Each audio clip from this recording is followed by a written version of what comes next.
Allez, on plonge directement dans un sujet passionnant, l'art subtil de l'animation de groupe. On va voir ensemble que ce rôle va bien au-delà de ce qu'on imagine au premier abord. On a souvent cette image en tête, n'est-ce pas? L'animateur, ce serait avant tout un expert de la méthode, quelqu'un qui maîtrise le cadre, le processus. Mais est-ce que ça se résume vraiment à ça? C'est cette question qui va nous guider.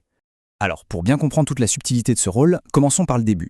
Partons de la vision la plus commune, le socle de base que tout le monde connaît plus ou moins. Voilà la définition classique, la fondation si on veut. L'animateur, c'est la personne qui maîtrise la méthode d'analyse, son déroulement et qui sait gérer les dynamiques de groupe. C'est une compétence absolument essentielle bien sûr, mais on va voir que c'est loin, très loin d'être suffisant. Et c'est là que ça devient vraiment intéressant. Est-ce que cette expertise, aussi pointue soit-elle, suffit pour accompagner un groupe vers une réflexion qui soit vraiment profonde, qui transforme les choses? Eh bien la réponse est un peu plus complexe. Parce que oui, quand l'animation se limite à la pure méthode, il y a un vrai danger. On peut appeler ça le piège du rond-point.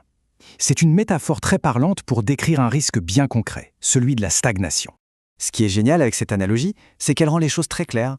On imagine tout de suite le groupe là qui tourne en rond dans ses propres idées, ses habitudes de pensée, sans jamais réussir à prendre une nouvelle sortie, à trouver une autre façon de voir la situation. Le groupe tourne en boucle et la réflexion, eh bien, elle n'avance plus. Voilà, le mot est lâché. La stagnation. C'est ça, le véritable écueil. C'est ce qui empêche le groupe de vraiment saisir toute la complexité de ce qu'il analyse et de progresser dans sa compréhension collective. Bon, d'accord. Mais alors, comment on fait pour éviter ce fameux rond-point? C'est là qu'on touche au cœur du sujet. L'art subtil de l'animation et son véritable objectif, qui va bien au-delà de la simple gestion du processus. Le point crucial, il est là. Le but, ce n'est pas juste de faire tourner la machine. Non, le vrai but, c'est de proposer un véritable accompagnement. Un accompagnement qui cherche activement à enrichir la pensée du groupe, à ouvrir de nouvelles portes. Et comment on y arrive? Eh bien, l'animateur doit devenir une sorte de pont. D'un côté du pont, il y a le savoir des participants, leur vécu, leur expérience de terrain, et de l'autre, des approches théoriques plus larges qui peuvent éclairer cette expérience d'une manière totalement nouvelle. Le rôle de l'animateur, c'est de créer ce lien entre les deux. Concrètement, ça veut dire quoi, construire ce pont? Ça passe par 4 actions essentielles. Bien sûr, il faut guider le groupe à travers la méthode, ça ne change pas. Mais il faut aussi, et c'est tout aussi important, veiller en permanence à la dynamique, utiliser la reformulation, le questionnement pour faire émerger du sens et petit à petit favoriser de nouvelles compréhensions.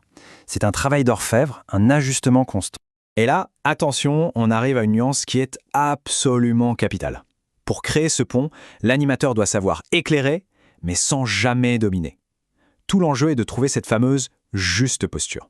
Le gros danger, en fait, c'est que si l'animateur se positionne comme l'expert qui détient la théorie, celui qui sait mieux que les autres, il crée ce qu'on appelle une dissymétrie. Et ça, c'est très néfaste. Le groupe n'est plus un lieu de co-construction, il devient passif, il attend juste la bonne réponse de l'expert.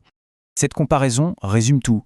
Il ne s'agit pas d'être l'analyste ou l'expert qui vient livrer son savoir. Non, il s'agit d'être le guide, celui qui, par des touches subtiles, en faisant des liens avec des concepts théoriques, va venir enrichir la réflexion collective, mais tout en préservant l'équilibre et l'autonomie du groupe. La différence est énorme. Et c'est justement en adoptant cette posture de guide qu'on ouvre de tout nouveaux horizons. C'est une invitation à élargir sa propre perspective en tant qu'animateur pour pouvoir ensuite mieux accompagner celle du groupe. Il faut savoir que cette vision de l'animation ne sort pas de nulle part. Elle s'appuie sur des concepts théoriques vraiment solides.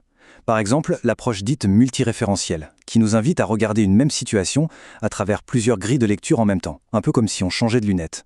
C'est une piste passionnante à creuser. Pour enrichir cet accompagnement, il existe en fait toute une palette d'outils, des clés de lecture qui viennent de grands courants théoriques. L'idée n'est pas d'en devenir un expert absolu, bien sûr, mais plutôt d'y puiser des outils, des inspirations pour nourrir sa propre pratique et ouvrir de nouvelles perspectives pour le groupe. Finalement, le véritable enjeu, le voyage à entreprendre, il est bien là. Il s'agit pour l'animateur lui-même d'être constamment en quête de nouvelles perspectives pour pouvoir ensuite aider le groupe à faire de même. C'est un cheminement continu. Ce qui nous ramène, pour finir, à notre métaphore du rond-point. La question qui reste ouverte est donc la suivante. Quelle nouvelle sortie, quelle nouvelle perspective choisir d'explorer maintenant? La réflexion est lancée. Merci pour votre attention.